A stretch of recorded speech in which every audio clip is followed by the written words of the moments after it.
Hello, what's up guys? Welcome to the new video. In this video, we will learn about the word problem which is related to the speed, time and distance. The problem says two cars running on a highway travel at the rate of 30 and 50 kilometers per hour. If the first car starts 2 hours earlier, how long will it take for the second car to reach the first car? Now in this problem we have the two cars, the first car as well as the second car. Now the speed of the first car is 30 kilometers per hour.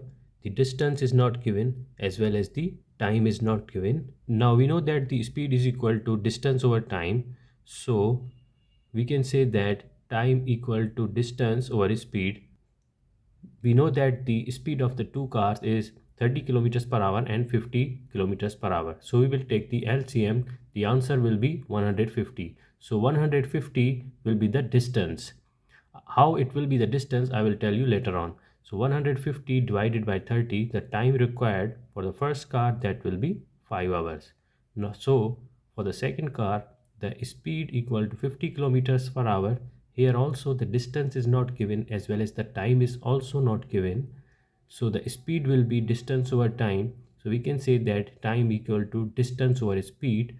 So the distance will be same, 150 divided by the speed, that will be 50. So 150 divided by 50, that will be 3 hours. So we can say that it will take 3 hours for the second car to reach the first car, because if the first car is traveling at the rate of 30 kilometers per hour, so we can say that it will travel 60 kilometers in 2 hours, 90 kilometers in 3 hours, 120 kilometers in 4 hours and 150 kilometers in 5 hours.